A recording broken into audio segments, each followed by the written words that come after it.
The condition of an author is much like that of a strumpet, and if the reason be required, why, we betake ourselves to so scandalous a profession as whoring or pamphleteering. The same exclusive answer will serve us both, viz., that the unhappy circumstances of a narrow fortune hath forced us to do that for our own subsistence, which we are much ashamed of.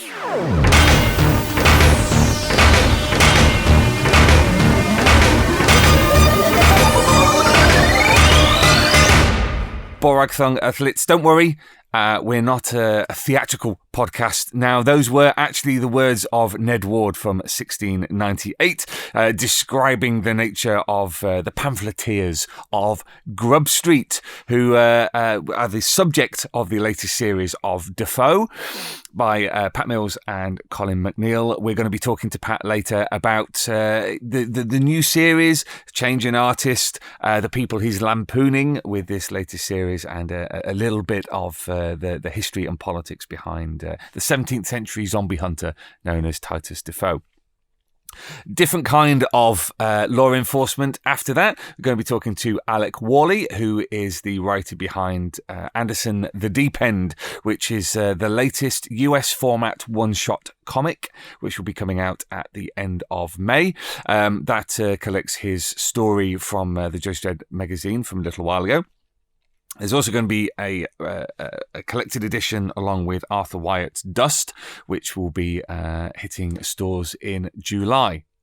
Thanks to everybody who has given us great feedback on the podcast. Apologies the other week for the technical issues with Podomatic that meant that we had a strangely truncated episode. You got some very, very, very edited highlights. So sorry if you had technical difficulties with that, but the episode should now be fine and ready to download.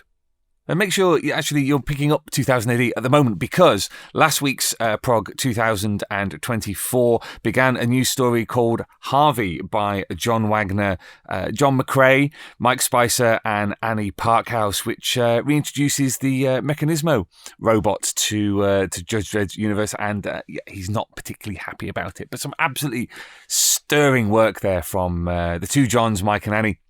But with this issue, we continue the perfect jumping on point for new readers. So if you're not reading 2000 AD, can heartily recommend it. It's a fantastic collection of ongoing stories. And Defoe is going to be one of them. So we talked to the master, Pat Mills, about going back to the 17th century and, what the politics are behind killing zombies in Renaissance London.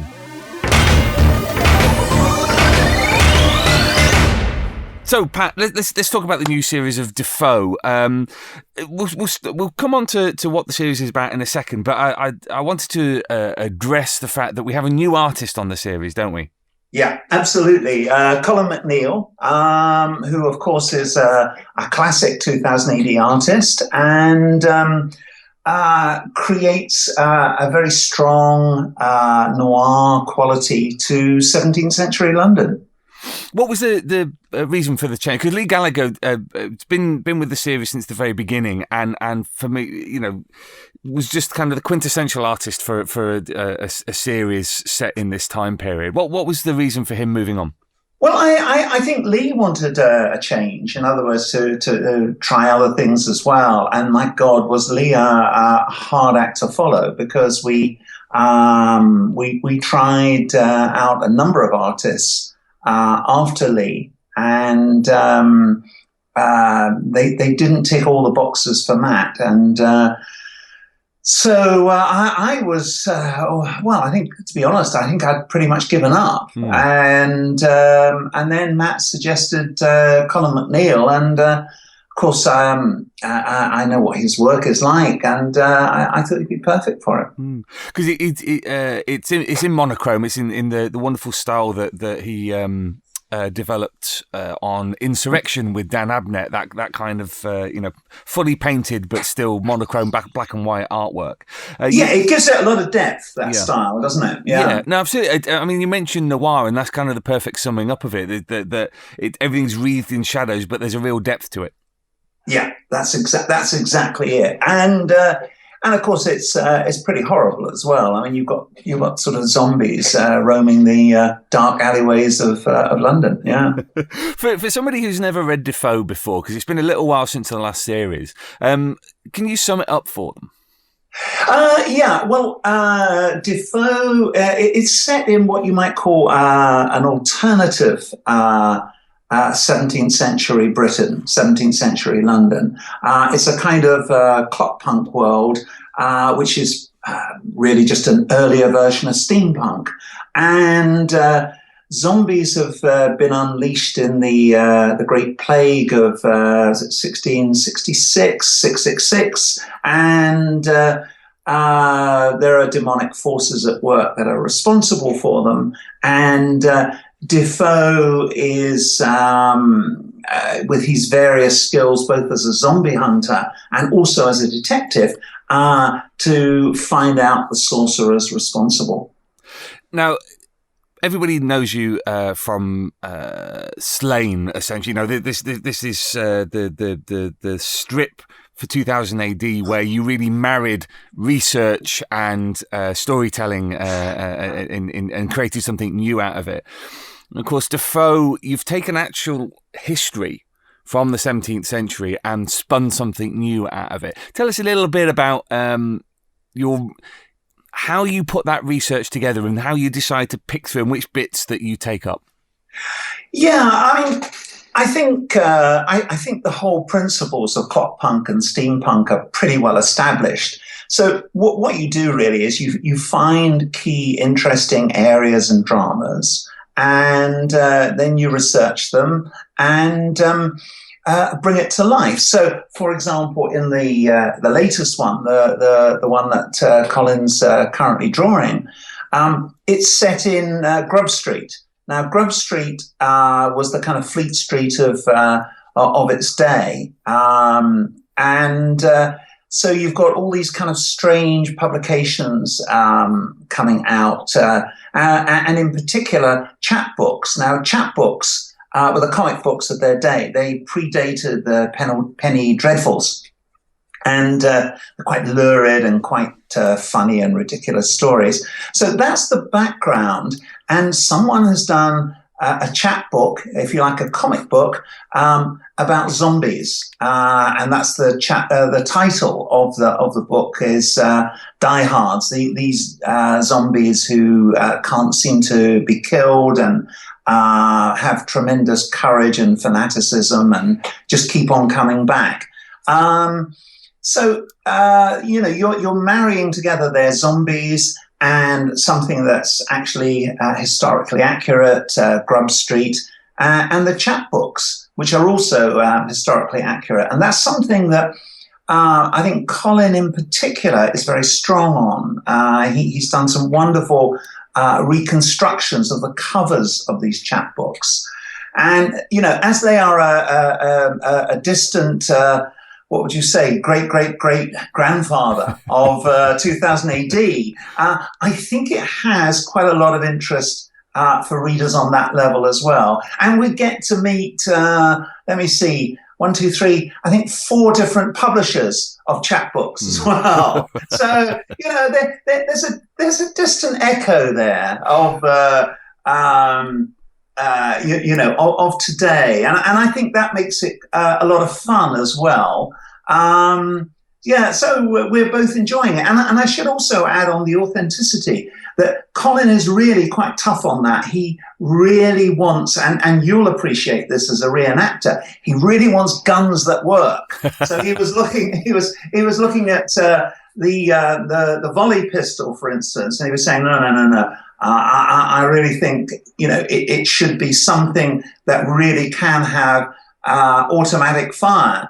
And so I sent him some images of various clock punk guns, which of course are entirely fanciful. I mean, they're pure fantasy. And he said, no, they wouldn't work. So he's actually designed a 17th century automatic musket that he tells me will work, and you'll have to have a look at it, Mike. And it's in the very latest episode. So you'll have to cast your professional eye over it and say it's an enormous looking thing, and that's all that mattered to me as a writer. I said, as long as it's a big gun,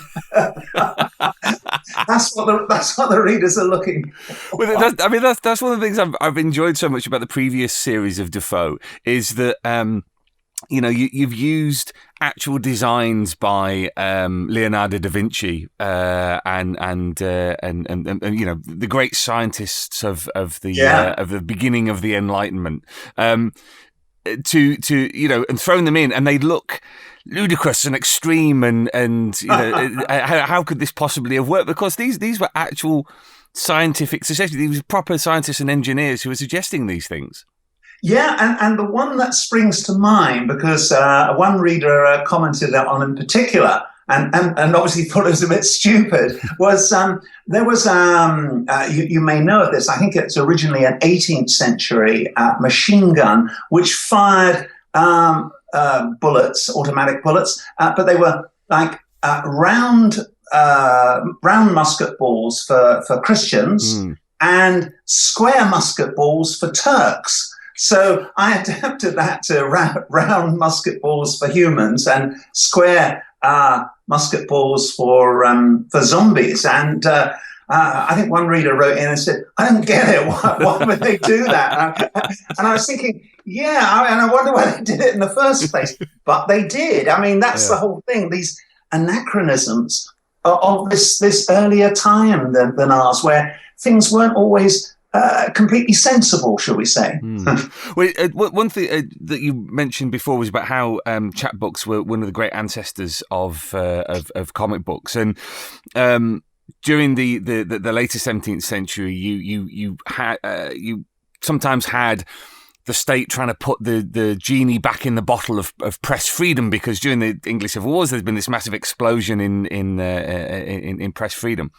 And I wondered, given the recent publication of your book Read 'em and Weep, which is about the heyday of British comics in the 70s and 80s, I wondered if Die Hard to a certain extent was a bit of a revenge for the taming of action back in the 70s. I think in a funny sort of way it was, because when I was writing Die Hard, and I was really focusing on the different publishers, there were lines that I would have used in Read 'em and Weep, Book 1, Serial Killer, where and actually I thought, no, I can't use that now in Serial Killer, because I've used it in Die Hard. So to give you an example of that, there was, and fortunately, both Colin McNeil and myself, we both know this guy, and this is a very affectionate tribute to an editor who's since passed on at DC Thompson's, Gordon Small, and he was editor of Jackie. And when I was interviewed for a job at DC Thompson's, I can't do the Scottish accent properly, but I'll give it my best shot. He said, "I'm not sure if you're couthy enough for us, laddie." So in Die Hards, there's a wannabe writer, and he gets interviewed by this a publisher who's publishing a chapbook called Golden Garlands for the Amusement of Young Maids, which is clearly the Jackie of its day. And he's saying to this guy, "I'm not sure if you're couthy enough for us." And he's going, "I can be couthy. Just give me a job, sir." So there are quite a number of parallels between the two. And the great thing with this one is, I mean, it's a memory of Gordon Small I have with great affection, and Colin remembers Gordon as well. So I think we're going to get a nice portrayal of Gordon there. And I've hinted to Colin on the others. I said, "Does this ring any bells with you?" And so my other possible role models for editors or publishers, he doesn't really know them. So I think he's going to give them his own spin. So I think people in Scotland might recognise one or two other characters when they appear. I mean, you mentioned the existence of Grub Street, which is the predecessor of Fleet Street, and the chapbooks were completely unregulated and completely over the top and completely ridiculous, and incredibly popular as a result. I mean, it's as we've discussed, it's kind of clear that you are drawing on your own experience of comics in the 70s when there was still that industry. You know, you still had the two big publishing houses of DC Thompson and IPC who were pumping out thrills and chills and banal tales of daring do for kids who completely lap them up. Yeah, with those chilling lines, which I think have been the subject of a blog. Great news inside this week, readers, which usually meant when the comic was gonna get axed. Yeah. I think the real tragedy of it is they didn't respect the readers in a way that we all do today, because we have to and we want to, but back then they didn't. And so we all know this. They could be so arbitrary in the way they would slam two publications together, which were often rivals to one another, and the readership, if you like, belonged to entirely different gangs. So suddenly Tornado readers are in there with 2000 AD, and these things are tricky to marry them up. There's been quite a few people who've mentioned, indeed, at the 40th anniversary event just the other month, said, I started reading Star-Lord, but then when it merged with 2000 AD, I wasn't reading that rubbish. And it was years until I came back to it, because Star-Lord was better quality paper and more colour. I think one or two of the readers kind of looked down on 2000 AD as a bit of a scrappy underling. Yeah, it always happens every time, and it's right to do so. And I think that particular marriage was okay. 2000 AD and Star-Lord. Obviously, there will be some objections, but some of them were really rough. The mergers, and I'm covering all this in Serial Killer. Currently. The fictional war comic, Blitzkrieg, has been axed before it even hit the newsstands, and now the creative team are currently working on ARG, which features a great white shark amongst other things. So I think we all know what's going to happen to that particular comic. But of course, the spin on it is different in the sense that. It's not what should we call it? It's not a writing a fictional history of the past. It's a kind of an alternative. What if this character got control rather than another character? And most important of all, something that they really tried, but we failed. If more women were in control, things would have run differently. And there was a strong possibility of that at one time. One of the 2000 AD editorial staff was Deirdre Vine, who went on to a very successful career elsewhere in publishing. So it's kind of like what would have happened if it gone slightly differently. Because, we all know this. Any decisions anyone makes today on 2000 AD, there are variants, and things could go much better or not so well, and so forth. So it's interesting to pursue that, I think. Let's talk about politics, because it is something that runs through your work like letters through a stick of rock. Obviously, there is politics in Slane, there's politics in Savage, and I think Defoe is very much in the kind of invasion/savage mold, in that Defoe is a working class hero. He's an ordinary man who finds himself having to compromise his own beliefs in order to get work. Was that a starting point for the strip originally, or was this something that he evolved into? No, he'd always had that, but I needed that in the background to sort of explain, why would he do this horrible job? And for the most part, I mean, so many people, I mean, we've all had to do horrible jobs in the past and we think, oh God, I don't know if I can face this anymore, whether it's working in a bank or, working in a fish finger factory or something. And it's like that for Defoe, but his background, and once again, as a reenactor, I mean, I'd be fascinated to get your feelings about this. He's a leveler. And so he was at Naseby, he was an Ironside, and the levelers in particular, I'm really fanatical about, because I think primarily, and this probably goes for a lot of us, I didn't know about them at school. I knew about the Civil War between Cromwell and the Royalists and so forth, but I didn't know who the levelers were. And then, of course, probably like everybody else, I was taught all about the French Revolution and the Bolshevik Revolution, so I knew about movements of the people. But hey, why wasn't the British, if you like, proto-socialists, why weren't we ever taught about them? And the answer is obvious, because it might give us all ideas. And so that, because what they were saying there in the Putney debates and elsewhere was a manifesto for a kinder, more caring society, but without the kind of savagery of Bolshevism or the French Revolution.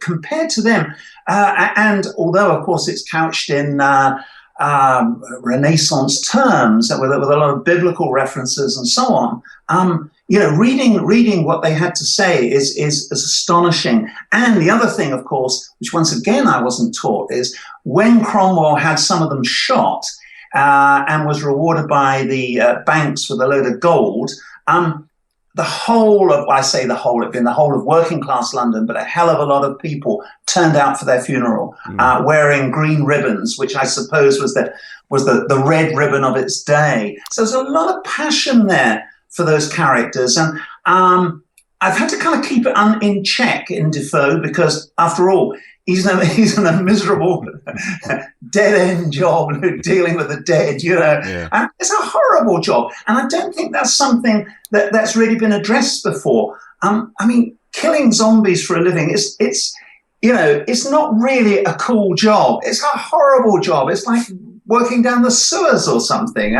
These stiffs are wandering around, taking bites out of people. It's horrible. So it would attract, by definition, it would attract a bunch of freaks. So Defoe is leading this, or has led in the past, the Brethren of the Night, a miserable gang of misfits who can't find any better work, Well, coming back to your point about the levelers, I was reading a little while ago a blog post by a history teacher who said that they're actually really difficult to bring up, because they appear out of nowhere and then disappear, and there's no mention of their ideas. There's no repeat of their ideas for another century and a half. But certainly, you can't understand that period without knowing about them, because so much of what Cromwell did was and what Parliament did was a reaction to the threat of the levelers. That the levelers, the army is immutable. A serious threat. Yeah. And the other thing as well was that there were, and this was part of the background of the levelers, was that there were all kinds of crazy religious factions at the time, and they would certainly be of great interest to kids in history lessons. I would have loved them. There were obvious ones like the Quakers. They originated in this time. But there were others who tried to reach an exalted, an alternative state. And there wasn't cannabis around at that time. So what they did, they tried to reach an altered state by swearing and smoking a lot. and this wasn't an isolated thing. There was a whole bunch of them, because suddenly, for the first time, the British population was semi-literate through the Bible. And so they were applying their knowledge and interest of alternative lifestyles, especially after the monarchy had proven to be, to have betrayed the nation. And so they were looking at alternatives. And as I say, this was one of them. And by comparison with some of the crazy factions around, the Levelers actually made a lot of sense. But as I say, isn't it interesting how the same parallels arise as with today, where Cromwell actually, got bought off by the banks. They presented him with a lot of gold plate, I believe, after he had crushed the Leveler uprisings and I think shot a number of the ringleaders. I think by firing squad. I believe outside the old St. Paul's Cathedral. A colourful event, which again, I think, these are these really bring history alive. And I don't know, these are scenes I'd love to see more of. And the tortures that they put people through in the army in those days. I guess you haven't had that as a reenactor. What do they call it? Riding the horse. Yeah, riding the horse, yep. Which is very painful because it's got a razor edge. Yeah. So you just and they put a couple of weights on either side of on your feet.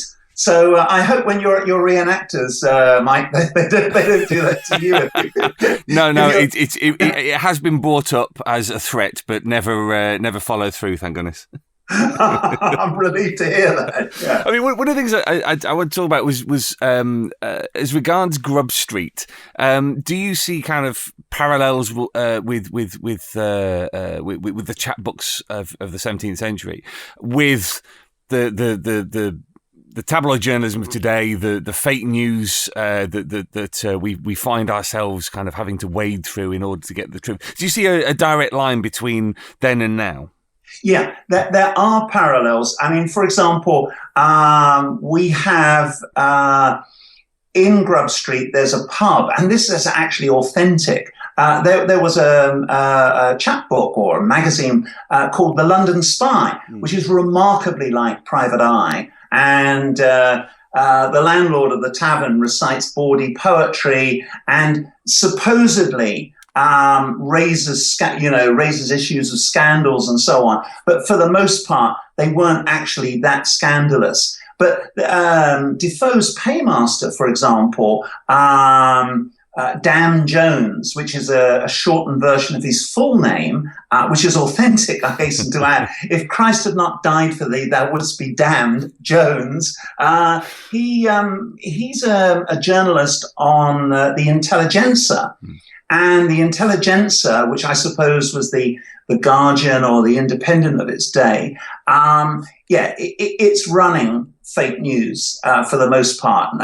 So there are parallels with today. For example, instead of saying that Defoe is responsible for dealing with these various zombie outbreaks and resolving them, the kind of vizards, the superheroes of their day, are taking the credit. So there are parallels there. And you know what? It's so fascinating. There's a part of me that thinks, oh God, it's really the kind of stuff one should do in a novel to really get into the complexity of it, because there's only so much you can really cover in a 6-page episode where your primary requirement really is to have an exciting and humorous story. But you're thinking, there's all this extra stuff. And that's always a challenge with comics. I mean, maybe we have to do more DVD extras on the albums or something, because so many readers now, perhaps have always been, very interested in the background to these stories. Oh, and that reminds me of one that several readers have suggested, and Colin has suggested it as well. So I think I probably have to do this one as the next story. And that is, there was a 17th century space program to put a man on the moon. Oh, you knew that? Yes, yeah. I thought you would. Yeah, and again, I'm sure you know, it was it Cromwell's son, not his son, but a cousin or some relative of Cromwell's who was involved with it. And they did actually work out with tremendous confidence, how they were going to do this. And the thought that, Britain could have been first on the moon. I have to do that, don't I? I mean, there's no way I can't, how zombies play a role in this, I'm not sure. Shouldn't be too difficult, though. Brilliant. Well, to be quite frank, I'm very much looking forward to that. It has to be said. I mean, in terms of where the strip is going, each series of foe faces a new challenge, new type of zombie, and a new dark force pulling the strings. Does he have an end? Does he have a point at which he lays down his ridiculously large gun? Well, I suppose ultimately it will be down to the readers, really. In other words, if the readers continue to like the character, there are so many potential stories with Defoe, because he has moved over more towards detective work. Because I could have him just sort of blowing away zombies every week, but I as you know, I like my characters to progress and to change and to adapt. I mean, they don't want to be like Biffo the bear, doing the same thing, for umpteen decades or whatever. So currently, he kind of reluctantly, he has detective skills, and of course he has an assistant, Mungo Gallowgrass, and so it's sort of scene of crime stuff. So he's they're using early forensic skills plus intuition. And I think that's quite nice to play that out for a while. And I think as long as there are fascinating subjects like the British plan to put a man on the moon in the 17th century, as long as those kind of stories are around, I don't think I don't think it should come to an end. I think if those kind of stories with those fantasy elements, if there weren't enough of them, but I mean, currently, there's just so many possibilities. I mean, there's some areas, for instance, of 17th century Britain I deliberately won't look at because I think, oh God, if I get into this, I could spend, 2 or 3 weeks researching it.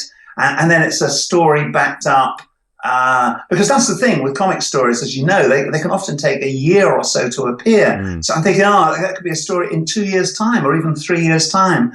And so, I almost have to sort of wear blinkers a lot of the time so I don't get caught up in those other possibilities.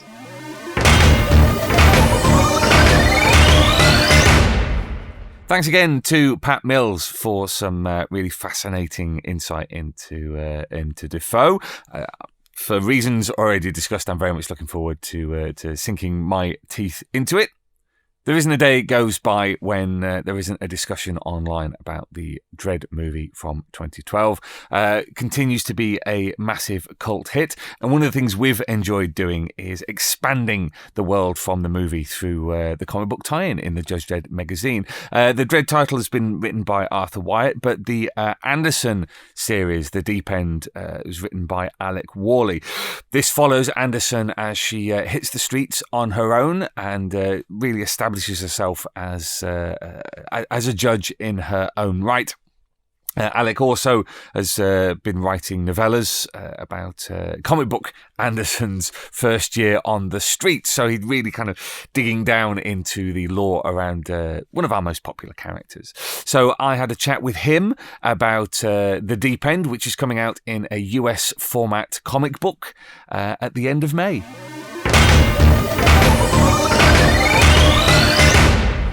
Tell us a little bit about this story. I mean, it's already appeared in the magazine, but it's coming out in a one-shot American format comic in May.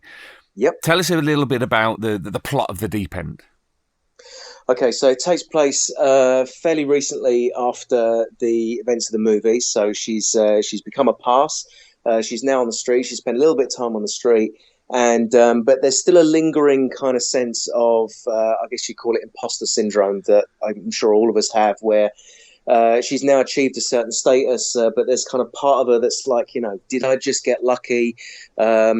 She's kind of feeling anxiety about whether she's actually up to the job, and she gets called to a strange case in one city block, and they're not city blocks, are they really? But they are. Sorry, babbling on. And yeah, it all kind of goes from there. So it's on one level, it's really just about her overcoming this kind of lingering fear and anxiety that she had from the Peachtree's case. I don't really want to say too much about the story, other than it's a kind of is it supernatural, isn't it? Kind of deal. Well, that was going to be one of my questions, is about the SF elements of the movie DREDD universe, because it really downplayed those. It was very dystopian. It didn't go crazy. I mean, Cass's psychic abilities was kind of the most out there sci-fi idea of the movie. When you're doing the comic book, and you can do whatever you want, because that very much was a product of the budget and the look they were going for. But when you're doing a comic book, you can do whatever you want. How tempting is it to start to introduce more sci-fi elements? Well, that's a good question, because one of the first things I had to do just in the research stage was, obviously there's a big difference between the comic book version of the Dreadverse and the movie version. So it was important to kind of distinguish exactly how that difference manifested itself. So I read a ton of interviews with not only the actors, but just in terms of the world, in the director of photography and the production designer, just to kind of get a sense of what was the rationale behind all of this. And it was, it's completely kind of straight. It's very bleak. And I had to kind of carefully go through some of the previous Dreads with Arthur Wyatt and just kind of see what had he established. Because in the last story, Dust, there was a guy who could manipulate storms and dust storms and everything. So I had to kind of take that into account. But from what I could tell, there wasn't a side division that everybody knew about in the city, and it was just about trying to work out. So, because this is the real world to a degree, if something happened, if demons appeared or whatever, people would react to them as we would if we saw them in reality. So it was just all about kind of taking it back to the baseline of reality and making sure that everybody responded to it that way, rather than a kind of, oh, that's some freaky thing. We see those all the time, as people do in the comic version. Because Anderson is obviously played by Olivia Thirlby in the movie, mm-hmm. How important was it for you to nail not just the way that Alec Garland wrote the script for the movie, but also the way that Olivia Thirlby delivers it? Oh, massively important. I mean, last night I went through a ton of interviews with Olivia Thirlby just to get an idea of how she approached the role, and again, because having written the comic book version of Anderson in prose, and then coming into comics and writing the movie version of Anderson, I kind of had a very distinct idea of how the two Andersons differed. And comic book Anderson is very much, she kind of plays like a rock star. She's very cocksure, she's very cavalier, she's fearless, she's also quite petulant, she's also quite arrogant in a way. Whereas movie Cass is much more of a nerd. She's much more of a swot. And you can tell that in the dialogue and in her approach. There's this kind of, she's very focused, but she's also very anxious. And that, if you take an example in Monsters University, if you ever seen that Pixar movie, comic book Anderson is Sully, and movie Cass is Mike. Is the one that's actually had to work for this rather than just strutting around on her own talent kind of thing. So yeah, it was just, it was what I wanted to do was just start with the character and say, right, well, what will be going through her mind after she's been at Peachtree's, and that's literally where I started, and was just like, well, she'd be feeling like this. Well, then how is the best way to make that anxiety and fear manifest? And the other thing was kind of not a pet hate, because it doesn't really happen too much, but I really wanted to get her out of the rookie mode. I feel that Anderson is one of the most complex and one of the richest characters in 2000 AD, and she kind of deserves more than just to be thought of as psychic status. She's way better than that. And so I wanted to kind of, if we're going to do any more of these, was just to kind of, okay, let's just bury the rookie stuff right from the beginning and make the first story about her getting over that. She's no longer the sidekick. She's now her own person, and then we can kind of go off and do some other stuff with her. So yeah, that was how I kind of defined the differences between the two. I mean, when we started this conversation, I certainly didn't think we were going to get a comparison to a Pixar movie during the course of it. But it's nice to see where you're pitching, the level you're pitching at. Yeah, no, I'm a big Pixar Disney fan. I mean, I think since my daughter just watches everything, and you kind of what the amount of stuff I've learned about storytelling from watching New Wave Disney and Pixar movies and DreamWorks movies is astonishing, just in terms of visual storytelling and how they do this stuff. Even like Pixar, even their B material, like The Good Dinosaur, is just, it's still just, this is just amazing. And you can apply so much of that to comics and just kind of tell stories without any dialogue, basically. But yeah, it's all good. One challenge you've already mentioned there is the fact you've got a novel coming out soon from Rebellion Publishing, which collects your Cadet Anderson stuff. It's a prose novel. I think, is it coming out next month? It's June 15th, I think. Yeah, it's June 15th, I think. Okay. Yeah, it's actually a collection of 3 novellas that I did. That was all about her first year on the streets. The first one was Heartbreaker, second one's The Abyss, and the third one, which hasn't actually come out yet, I think it's been released separately as an ebook, is called The Dream of the Never Time.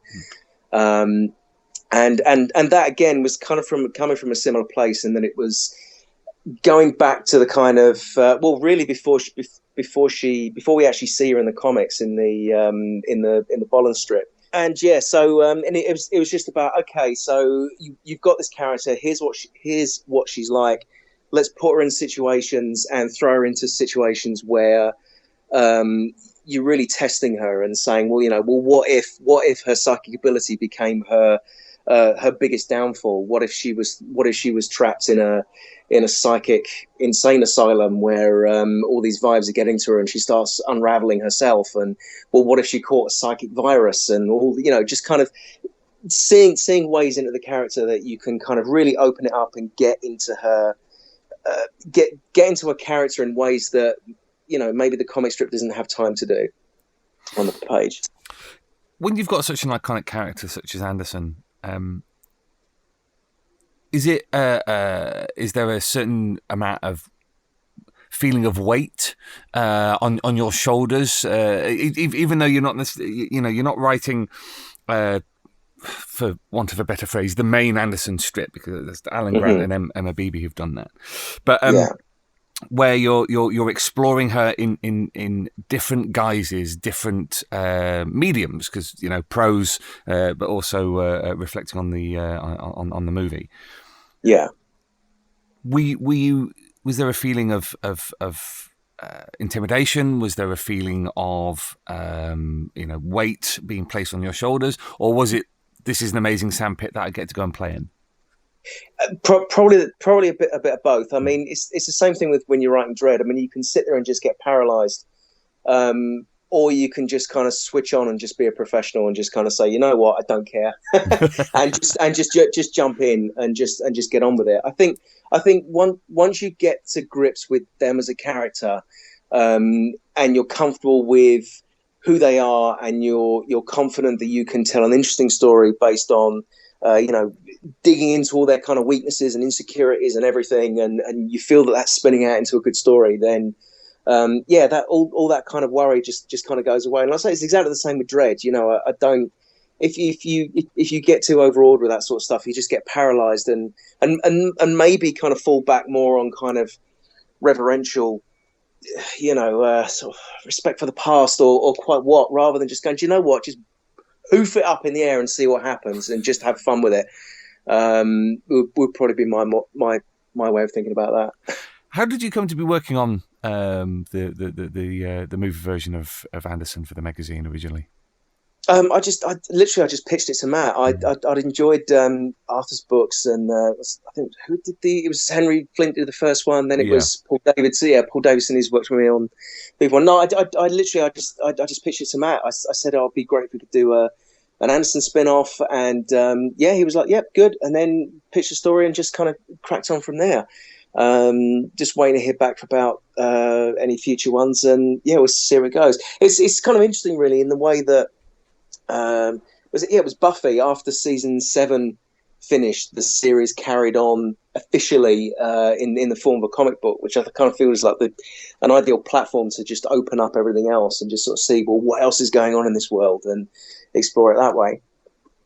And in terms of if there were more stories, where would you want to go? What are the because everyone always mentions Judge Death, but that seems to be a shadow that always seems to fall over the future of any Dredd and Anderson stuff. Yeah. Are there comic book stories you'd like to retell in the movie universe, or are there things that you'd like to bring in to really play with? I can't really say without spoiling the ending of the last story in the floppy that's coming out. But yeah, I mean, it's what would be great is to go back and just look at some classic Anderson stories and just how would this play in the movieverse if you were just kind of rebooting this via the movie. How would it play out? But at the same time, I mean, things like Judge Death, I mean, what works on the page might not work on a movie thing. I don't know. I think that's a big one. I think you'd have to kind of play that differently, and maybe that for me would have to be a big event rather than just a throwaway idea. But the difficulty with Anderson is that she's difficult to write simply because she's a psychic, and it's the same thing that I found in doing the prose version of her as well, is that she's you're trying to build a scene. You're trying to build a scene on dramatic tension, and one of the ways in which you create that is by withholding information. Well, Anderson is a character that knows what everyone's thinking the minute she steps in a room, so she has the potential to just ruin every scene that she walks into.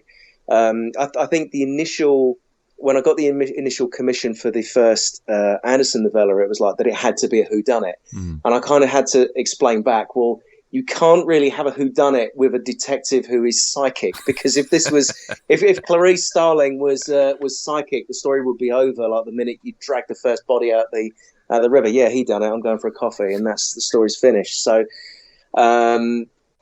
yeah, she said she kind of comes. She's got so many layers of conflict to her, which is terrific as a character. It's exactly what you want, but at the same time, the psychic stuff and trying to establish what the rules of all those psychic, widgets and laws, the game that you're playing, you have to kind of set the rules up in order for it to still work as drama, if you sort of mean. You can't just go, woohoo, we'll do anything. Because then it's like, yeah, but if you could do that, why can't you do this? And just making sure that you've thought it all through, I guess. So yeah, she kind of comes with her own. She's very good at creating stories, I think, but very difficult for the writer to resolve them, I think.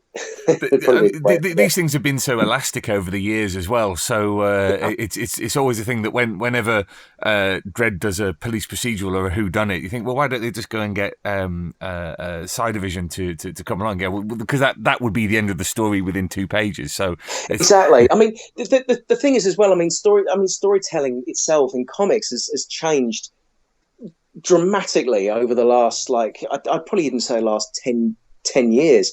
You can't really write comics the way you used to write comics back in the 90s. I remember reading it was an X-Men crossover, the Inferno. You ever read that one, X-Men? Oh yeah, a long time ago. It was like a cross between Who Framed Roger Rabbit and Labyrinth, but with the X-Men, and it didn't make any sense at all. It was just absolutely just mental. Yeah. And you think you couldn't write like this anymore. As fun as it is, you can't really write like this anymore, because there's been this kind of storytelling culture's moved more to kind of dramatic stringency. We have to kind of work out, well, why are they doing that? What's motivating them to do that? You can't just fling anything at the on the page and hope it'll work. And you find that in kids media as well. Maybe going back to like the thing, because writing for kids as well, as I write Star Wars and Turtles and stuff. It's like after things like Disney and Pixar, you can't just throw any old crap at kids anymore. It has to work dramatically. You have to have motivations for the characters. I've even had conversations with Nickelodeon saying, well, what is Michelangelo's motive for cracking this joke? You have to kind of think it all through, you know? Sorry, rambling on there. No, not at all, not at all. In terms of what's coming up for you from 2000 AD, you know, what have you got in store for the readers of the Galaxy's Greatest? Oh, geez, I'm still waiting to hit back on a pitch, to be honest, and then right. We'll go from there. So yeah. In terms of stuff that's out, obviously there's the Anderson collection coming out. The prose book's coming out in June. There's the floppy that's coming out, and it's also coming out again as a trade with Arthur White and Ben Wilshire's Dust. Have I got that right? Yeah. And I've got a couple of stories in one of the recent DREDD collections, including the one I did with Eric Powell, the Free Comic Book Day one. And yeah, we'll kind of we'll see where it goes from there, I guess. Yeah. And of course, we're going to have the pleasure of your company at Forbidden Planet on the 27th of May, was it? Yep, that's it. Woohoo!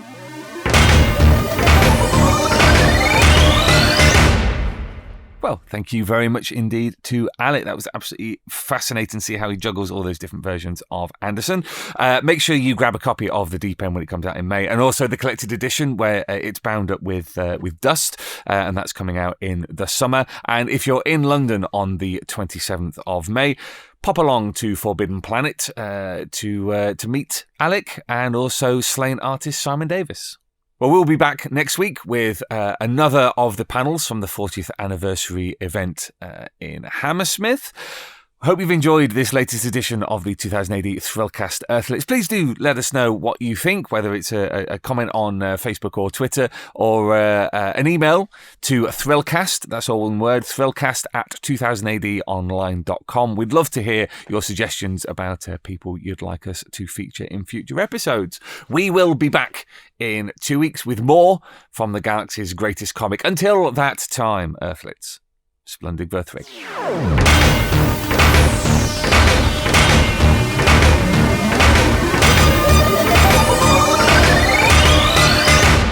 Alert! Alert! Alert!